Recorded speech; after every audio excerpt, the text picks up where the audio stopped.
trying to help someone with their lower back, I think of 8 different zones of potential, starting with lengthening the hip flexors. So unlike a traditional lunge where there's maybe a mild stretch or a passive stretch where you're not under load, here we're under load and we're actually getting stronger in this position.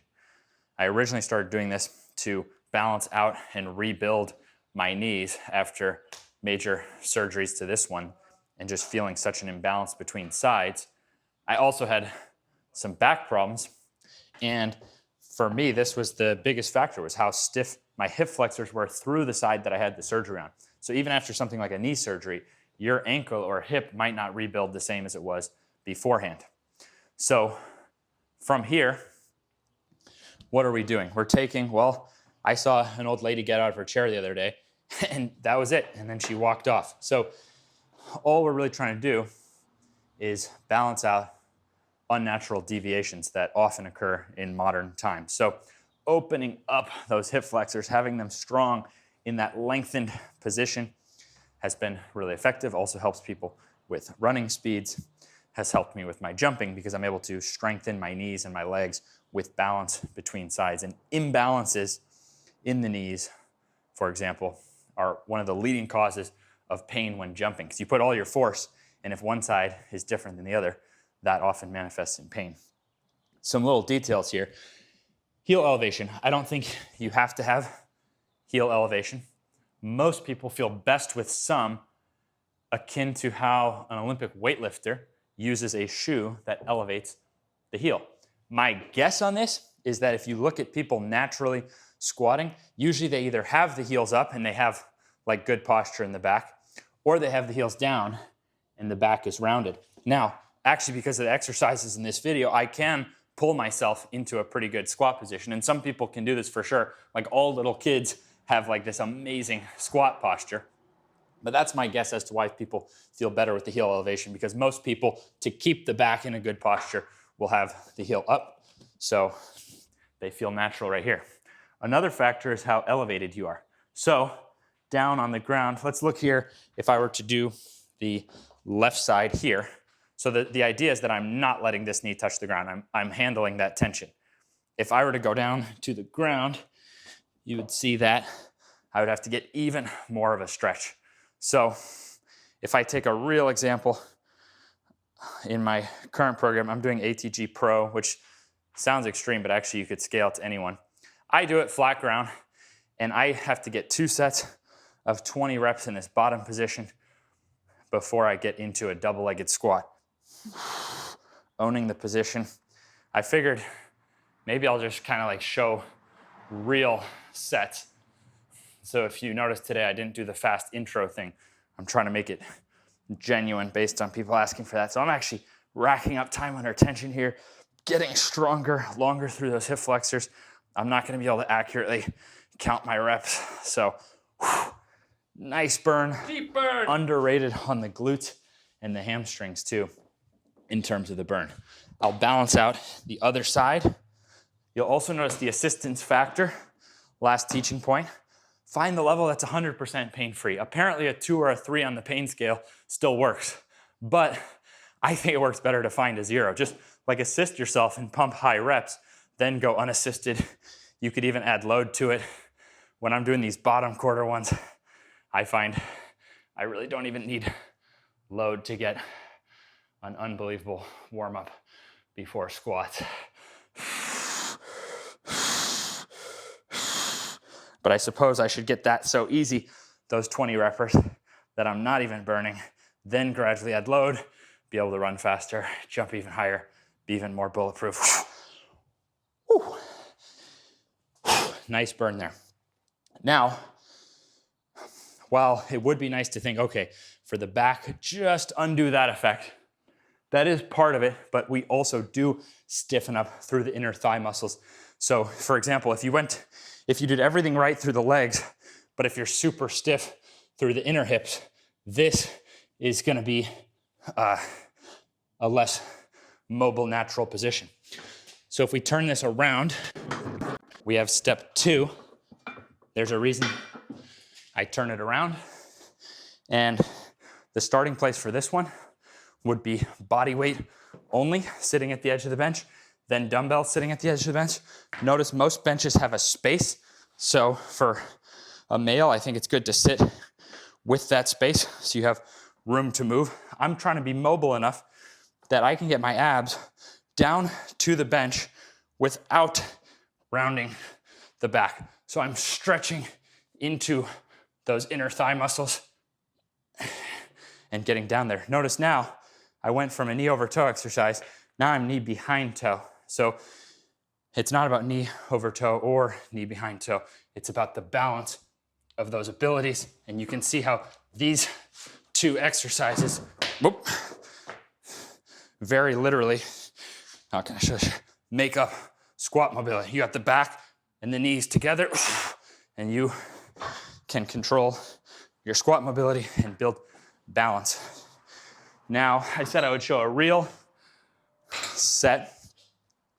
What I'm gonna do, I'm actually gonna show the heaviest that I would load this to, which is gonna be relevant later in the video. All right, this is about what I weigh. This would be for someone like Olympic weightlifting or Olympic bobsledding, where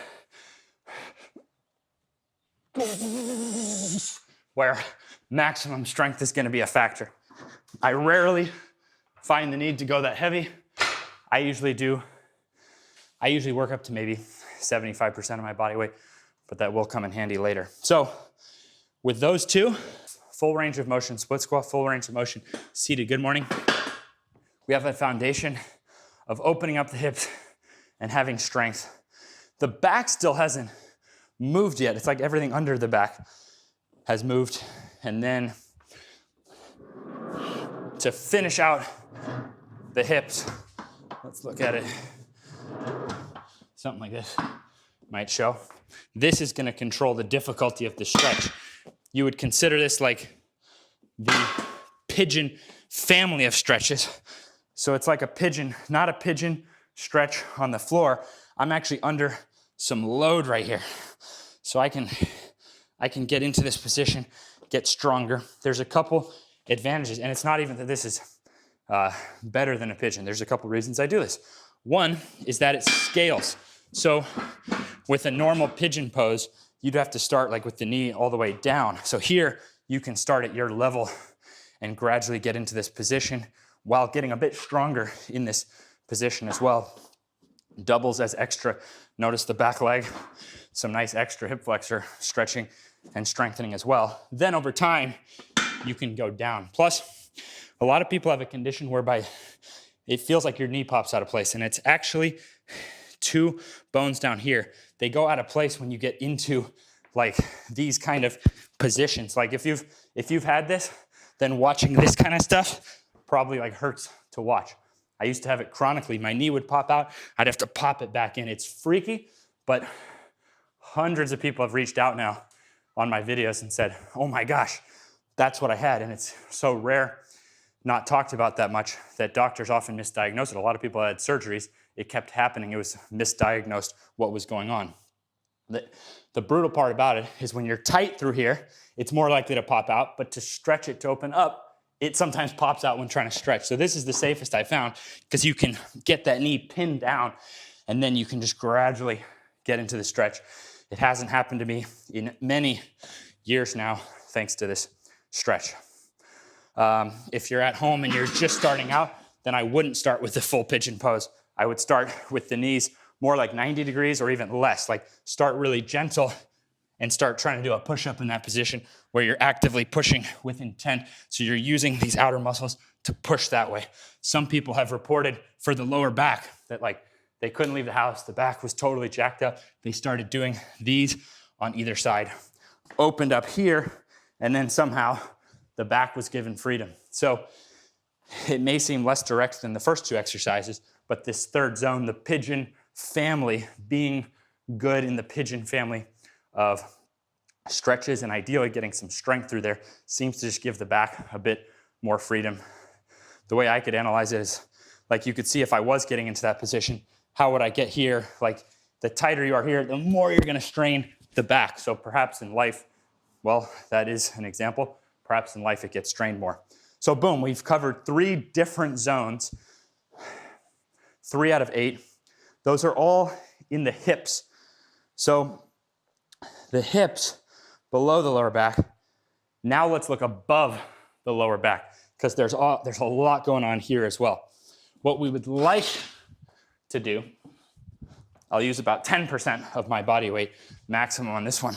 What we'd like to be able to do is control 5 seconds down, straight elbow, 10% of body weight. What's happening there is it's shifting, and I just grabbed dumbbells for demo. I would do this with 2 dumbbells in real life.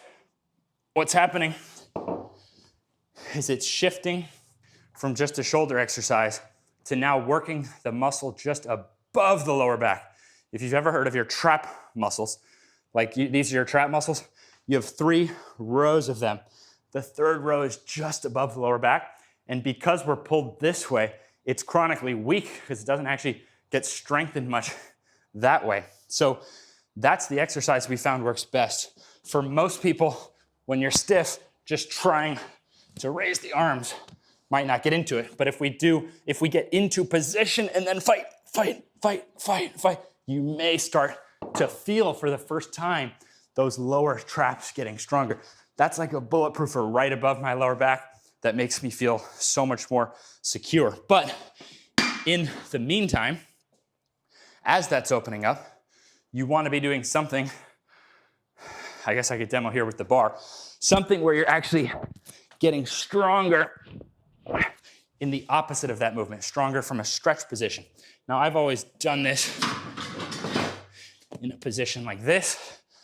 I find that up to about 1/4 of body weight is where I would limit it because you start to get tippy with your own body. And it's a full stretch on a pullover. So, full stretch, getting stronger in this position. I feel like what happens in the body is as you gradually, let's say you started here, you gradually worked up and got where you feel stronger and stronger in that position. I feel like your body can trust you to go there versus when you're weak in a stretch position and your body can't trust you to go there. The whole process works by never working through pain, recovering, training in a balanced manner. So we're getting somewhere now. We covered 3 zones below the lower back. We covered 2 zones above the lower back. Now, what about the lower back itself? And the lower back's right here. So that's not the only part of this zone. Let's see if I got some room here. Yeah, I think I can hang here. So when I work my abs from this position, I'm now working into the lower abdomen. My favorite way of doing this is hooked up to a cable machine, holding onto something immovable behind you. This is why I think eventually we do need like ATG gyms around the world because it's tough to apply to a lot of stuff that just about anyone in society can really benefit from that lower ab exercise hooked up to a cable. Mothers, it's one of their favorite exercises after having kids, probably starting around 6 months after having kids, rebuilding that lower abdomen. People, as we get older, as older people stop sprinting, the strength just sinks in those hip flexors. So does Usain Bolt have to add hip flex? Well, actually he does lift weights, he does hip flexor training. But when you put the 2 legs together, you're training the strength of the hip flexors and the strength of the lower abs as this gets easy. Okay. Sorry, this bar thing is not working out in my way. Fast forward. You could start even cheating off the floor until you can get those knees to your elbows. Then you could start to extend, pause halfway. Thigh never goes below parallel, pause halfway. So even if you don't have a cable machine, you can still get elite development on the other side of the lower back in the lower abdomen. Everything we're doing, just trying to balance things out. How many of us have done so many sit-ups and six-pack exercises? Then when I test people super weak below the belly button. So this is just counterbalancing to increase the total strength of the core. But we do still have the sides. This bad boy is going to allow me to stretch here and get it stronger. What we're doing is we're working into something called the QL, the quadratus lumborum. Lumbar is that lower part of the spine, so it's of the lumbar spine. And quadratus, think quad, like four-sided. You have these four-sided muscles on either side of the spine. So not every back injury happens in a perfectly forward motion. Boom, as soon as you're going here, you're getting into that QL. Now the main imbalance here is a lifetime of kicking, throwing, golfing, swinging, spiking, anything where you're more powerful one-sided. Some people, if you test them now, they can actually reach higher with the arm they're used to doing that with, and they're stiffer through the other side. Like they literally can't reach as high. So through one-sided sports, we often develop an imbalance in there. And body weight alone is pretty challenging. I do like these type of machines because you could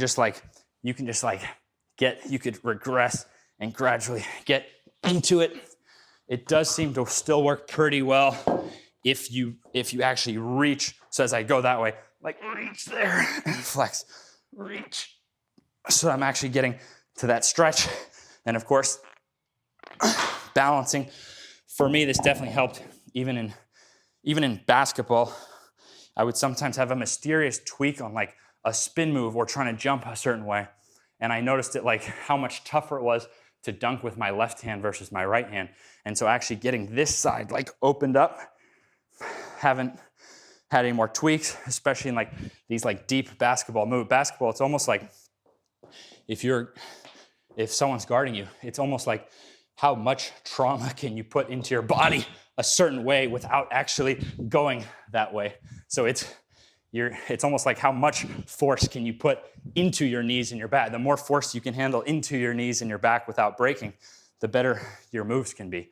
I thought I could only shoot, and I thought, I was skilled, but skill relates to the body as well. So moves and things I didn't think I could do, now I can do because of the physical training.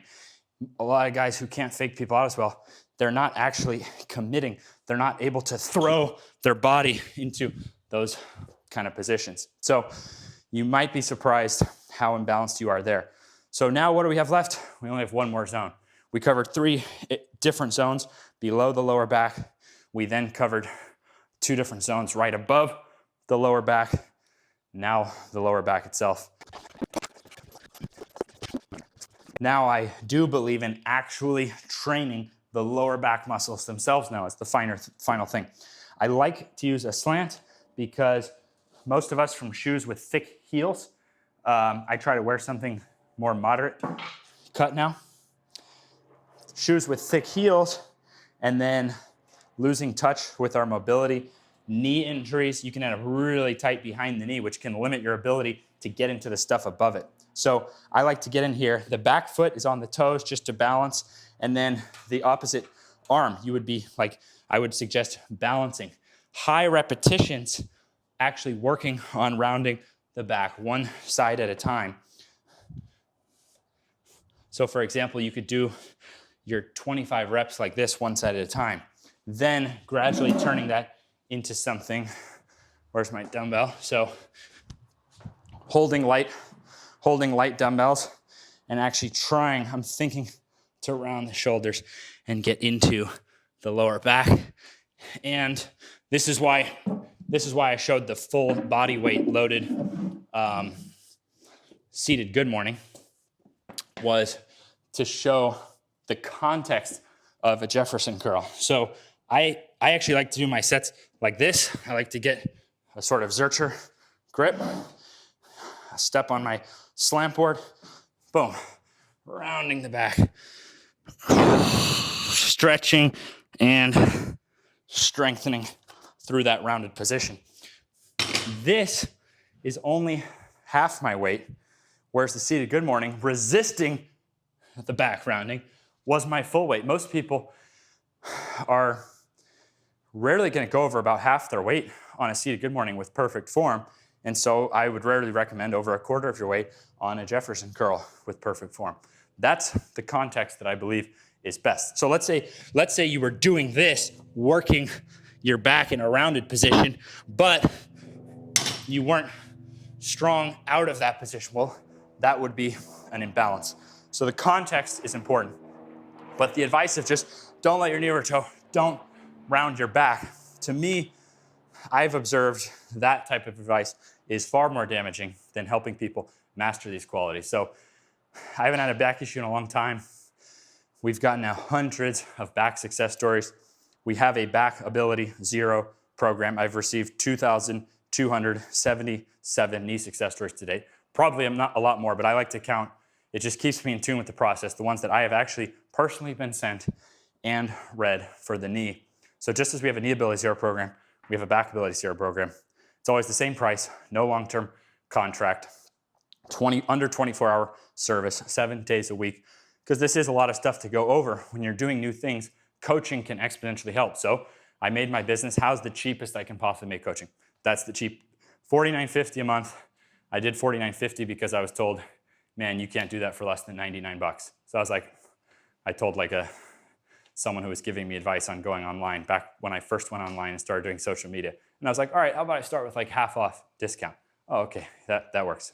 We just kept it the same sense. And we usually have some kind of a half off special in general to start. So it's like $24.75. You could cancel before your month is up. It's here, whatever level you want to use it. All 8 of these zones scale to remarkably low levels, so you can help just about anyone, but the context matters. So I super appreciate everyone watching these longer videos. Social media is super tough. I mean, how can you learn the proper context in like 60 seconds or less? It's tough. So to actually get results, it takes actually mastering the subject. It's kind of like this in life. You've either got, ooh, that looks tough. Let me run away from that. Let me take, could be disastrous long-term, actually running from being able to look at and understand subjects. So for those of you taking this route to understand it, super appreciate you. You guys drove me to over 1 million YouTube subscribers. Still haven't turned on that ad money. You've supported my membership. Many of you now are certified ATG coaches yourself. So I help certify coaches. We make these simple tools. We even, from me complaining about basketball sneakers so much, we're even working. This is the Model 1. It's pretty damn good. It's got a ways to go, but we actually have our own sneaker now that doesn't have the unnecessary heel cushion, because that actually increases the size of your ankle sprain when you land on someone's foot. So this is the sweet spot we're working at. So you support it all. I hope this gives you tools that make you confident to go help other people to their own success stories. See you next week.